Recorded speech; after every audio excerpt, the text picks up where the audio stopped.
We still counting down? What's going on?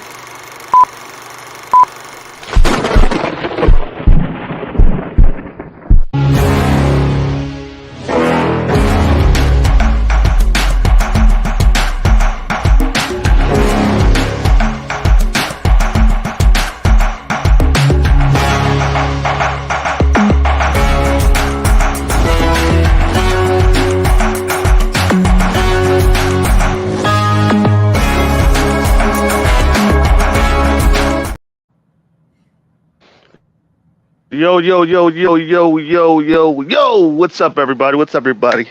Today is the 157th episode. Nice. You like it, and I love it, baby. I dig it. I And dig I'm it. here with my brother. Man, this man is a legend in the game. You know what I'm saying? He's a big dog in the game, and he's on to a new venture. Here's my man, Mr. Omar Gooden. What's up, brother? What's happening, my brother? I'm good, man. Feeling good. Out here in ATL, man. Enjoying life, loving life. Woke up in California and ended up in Georgia. You know what I'm talking about? I feel you. I feel you. I feel you. How's everything going, man? Man, everything's going great, man. I got a comedy show tomorrow at the Atlanta Comedy Theater in Norcross, Georgia. You know what I'm talking about? 20 miles, I don't know which direction it is, of Atlanta. So if y'all out in Norcross, y'all out in ATL, man, pull up on your boy, man. We're going to have a good time. We got a 7 o'clock show, a 10 o'clock show. We got 2 more tomorrow night. I got so many people coming out, man. I'm very, very excited. In the morning, I'm going to do Tigger and everybody else. So we're going to be – I started off with you. You my first interview since I touched down on the A, man. So what's goody? Well, man, we're gonna start off with a little bit about your acting history. You ready for that? I'm always ready. All right. So, what was it like, doing a Baby Boy movie, man? What was it like, man? Like, That's a very, very what was- general question there, man. Baby Boy was dope, man. It was a turning point in my career. You know, I mean, as from the peers of mine that I knew in the industry, when they heard that I had gotten the role, they were like, "Good luck with that." You know, so I felt I had something to prove. I had a chip on my shoulder from jump. I'd worked with Tyrese before, so we already had a little camaraderie. That's why the chemistry was there. The process of going through the movie was different for the both of us. Our journey was different. He was established in one field, and I was established in another field. You know what I mean? So we had that in common. You know, they knew him as a singer, not an actor. They knew me as a comedic actor, but not a serious actor. So we both had things to prove. So it was really pivotal for the both of us to achieve what I think we ultimately accomplished. awesome, awesome, awesome. So, like, I had the question, man. Like, what was Ving Rhames like in the movie? Like, what was Ving like Rhames on the was scene dope. on Ving, set? Ving Rhames, man. I mean, I've told this story several times of the process of getting into the character. He was always a very mentorish, very lead by example type of guy. You know, I worked with him on another film. We did a film called Percentage. That is, you can check that out on Netflix right now. And when I circled back in my career and saw him again there, I learned a lot from him on how to conduct yourself, how to handle yourself as an actor and as a pro and as a veteran. So it was always a wonderful experience to be around veteran actors that give to other actors as opposed to just doing their job and going home. Awesome, awesome, awesome. Yeah, I mean, how many years have you been in the acting game? Well, let's see. My birthday's coming up. I'll be 47. I started when I was 9. So I'm gonna let y'all do the math. Oh man, so I have a lot of people in my. I ain't even gonna say it on air. Shh. What's up with the math? I already said 47. Damn. I have a lot of I ain't shaved yet, man. I've been on the plane, so yeah. yeah, I feel you. I feel you. I have a lot of people in my audience that will say, "Oh, he's from Nickelodeon from way back. I remember him." Yeah, man, that's when I Wow, started, man. man. I was 12 years old when I really got my first big break. Actually, I was like, more like 10, 11 because I did Ghost Dad starring Bill Cosby. So that was my first like big break. And then the job that enabled my mother to quit her job was Wild and Crazy Kids on Nickelodeon. That went for 3 years, man. I played a host on the game show called Wild and Crazy Kids, man. I mean, I guess you call it a game show. You know what I mean? Wild, if you know, you Yeah, know. And it yeah, was I got you. hilarious back in the day. We was sliming folks, taking over stuff, inventing shit. Like, you know, it was fun. It was fun. And then like as soon as that ended, I started hanging with Mr. Cooper. And that was for 5 years. That was part of TGIF. You know what I mean? Thank God Yeah, they on, you know, that whole lineup, you know, with Family Matters and Full House and all that. hell yeah. So that rocked out for 5 years. And then one of the executive producers from that started a show called Smart Guy and invited me to be on there. So then, you know, I Wow. landed that role, and they were like, we were thinking reoccurring, but nah, we need you part of this regular cast.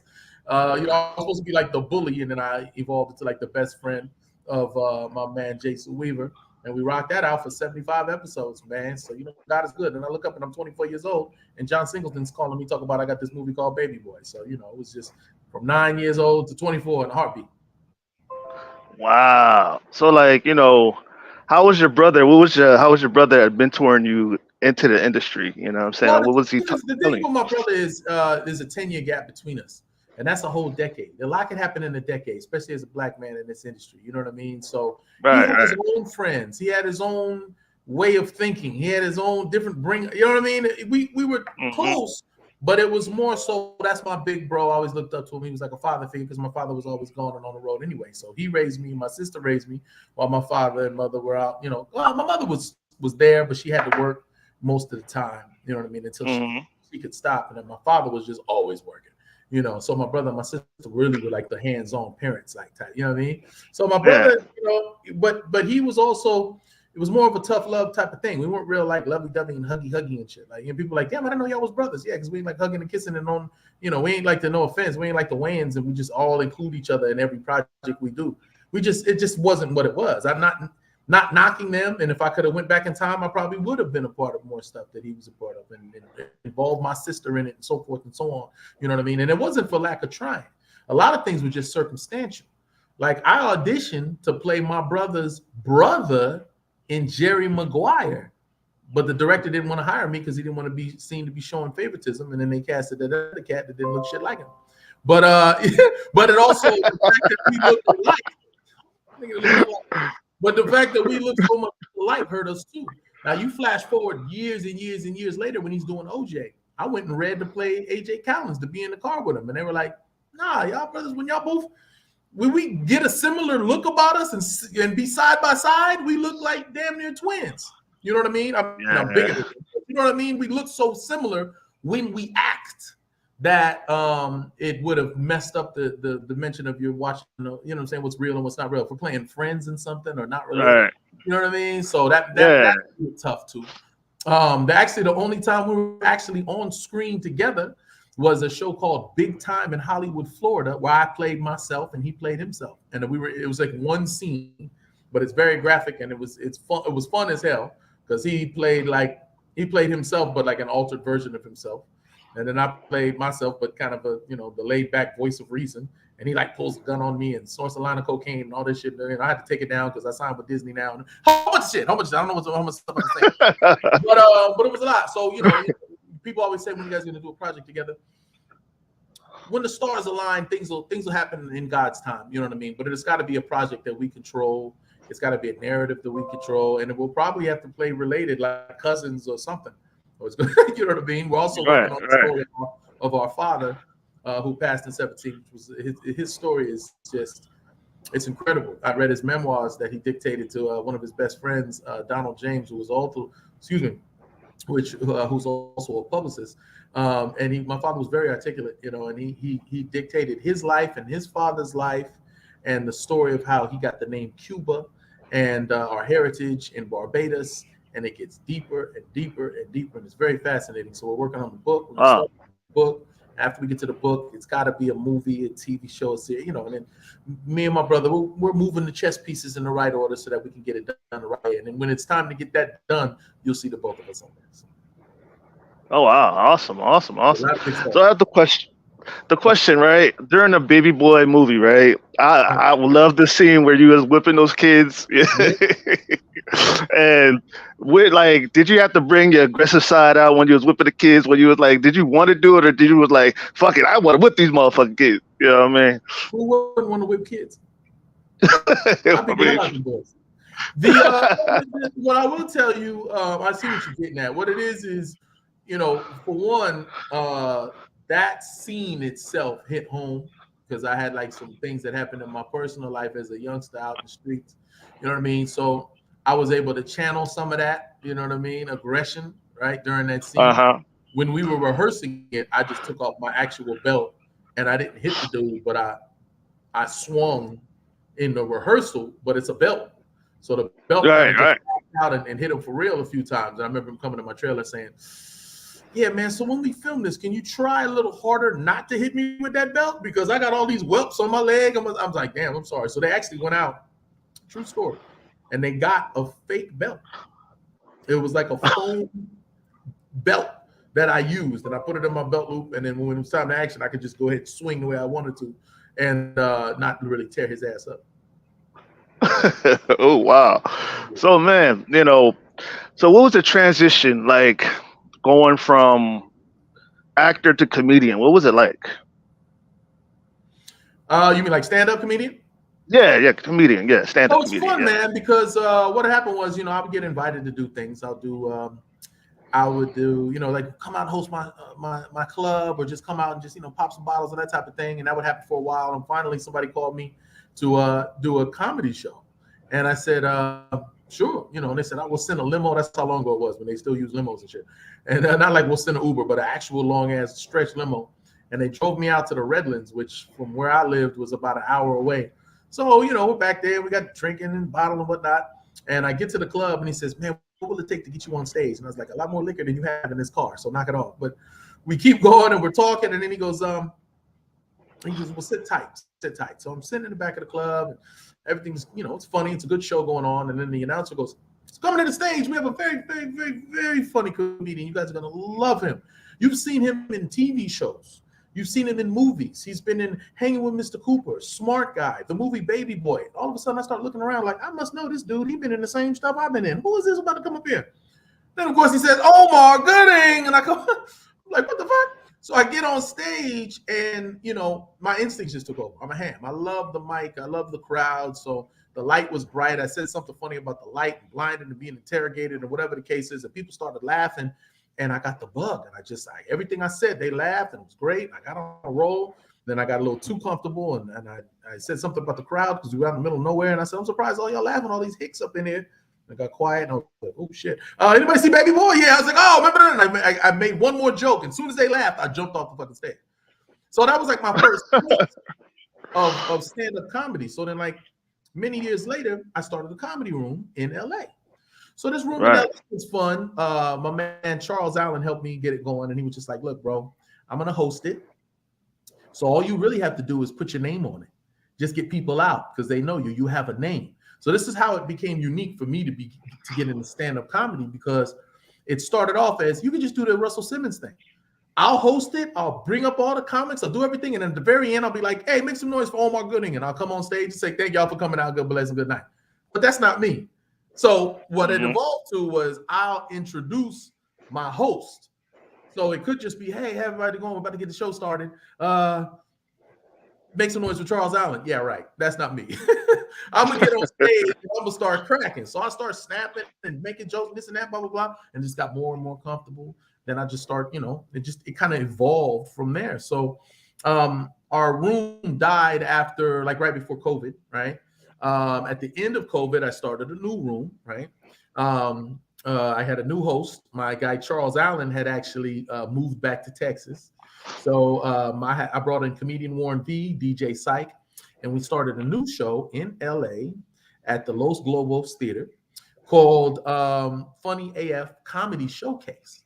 And I got a bunch of the best comics around LA, and we killed it. We did a whole season out in LA, and it was awesome. I got more and more comfortable. I wound up, doing the intro thing, but kind of expanding. You know what I mean? And it's kind of funny because this is how it really. I'm just being honest with y'all. It's easy to kind of do the presented by thing, because what I do is I'll come out and I say a couple jokes, and if it gets quiet at all, I just go, "All right, y'all ready for your host?" And I'll bring him up and throw him to the wolves. You know what I'm saying? If it stops Hmm. funny in any way, I'll just bring up the next comic. So it was easy, right? So what happened was, a friend of mine who lives out in Texas said, "Yo, I got this venue. I would love y'all to come out here and do a show out here. So I said, I know a guy had moved to Texas. Let me call him. That was Charles Allen. So I called Charles Allen up and I said, yo, let's do this show out in Waco, Texas. And he says, okay, but guess what? How about we start in San Antonio? Because I got four gigs out there we could do. I said, let's do it. So we go to San Antonio, and the first show was great. I got up on stage. I did my little presenter type of vibe, right? So I wound up being on stage for like 10 minutes, and it felt like 2 or 3 minutes. And he said, man, you were rocking. He says, how about for the next show, you try just doing a set? And I was like, shit. I ain't never done a whole set where they just call me out. There ain't no crutch. If they stop laughing, I could just jump off the stage. No, so I have to like commit to doing 15 to 20 full ass minutes. And that's how it evolved. And I got up there and I killed it, man. I did 20 minutes, and then all the other comedians was like, man, how long you been stand up? I was like, if I told you, you think I'm lying. You know what I'm saying? So now we have a dope format. So what's going to happen tomorrow night up at Norcross is I'm going to come out as the presenter. I'm going to warm it up, but I'm probably going to do 10, 15 minutes. You know what I'm saying? Then I'm going to start bringing up comics, and then I'll take a break, bring up my man, Charles. He'll take over the hosting duties. He'll do his thing. And then we got this monster headliner by the name of Charlie Mack. And he ends, well, I don't want to tell his whole bit, but he ends it in a way that brings me back on stage as well. So I'm just really excited at the format that we have. You know what I mean? So I get to flex. I get to do my thing. I get to go in and out, interacting with the crowd, keep the energy going, bringing on new comics. Then I bring my other dude up, and he does the same thing. And then we end it with a big bang. And I'm doing music. Oh, man. And I'm dropping October 19th on my birthday. So you might just hear a little something at the end of the show. So it's called the We Out Here Comedy Event. It really was birthed in San Antonio, Texas. We have a couple other dates too. Let's see, we're doing Midland, we're doing New Mexico, we're doing Atlanta this weekend. I got Houston coming up. I got a lot of stuff, man. So you got to follow me on my Gooding on IG and the link in my bio has all of my future dates on there, man. But real excited, happy to be out here. I keep looking at this clock because I'm going to do something else, and I got to be up and do another one at 6 in the morning, man. But I appreciate you, bro, and I'm happy for the love, man. And if you invite me back, I would love to bring my album and bang some things and put my hip hop hat on and really go in. Well, anytime you want to do it, whenever you're free, you know what I'm saying? We can do that. For free. As you see how today went. But I'm gonna work it. Me and you, we connected now. So Oh yeah. Be in your face. I know how to work it. Face, baby. Over your face. Make sure we get it in. You feel me? Yeah. I got you. Because I do this show every time a guest want to do it. I got you. Yeah, whatever you want to do it, let me know. You know what I mean? Yeah. Well, I appreciate you for your time, my boy. Are you coming to the show? Are you out here in Atlanta? I'm in New Jersey right now, so you know what I mean. Okay. I'll just say we'll put you on the hot spot. All right. Well, I'm coming to Yonkers. You better pull up. I got a fashion show in Yonkers on the 29th too. All right, no problem. We'll see what happens. You know what I mean? All right, I'm gonna hold you to it, my boy. Okay, not a problem. Yeah, don't your forget face, my boy Omar Gooding at Omar Gooding on Instagram. I got the Omar. What is it? Omar Miles Gooding. My middle name is Miles. Believe it or not. So my initials are OMG. Now the OG initials is one thing, but I actually have OMG as my initials, and I named my youngest Miles. Man, shout out to Miles. Who better not be watching this. He should be asleep right now. But that's love, man. I appreciate you for your time, my boy, and let's do this again. Always, baby. Always. Yes, sir. All right, let me take us out. Good. Well, that's all we have for y'all. It's been a short one, but we got part 2 coming up soon, very, very soon. Whenever y'all better be ready because it's coming. So let me take us out.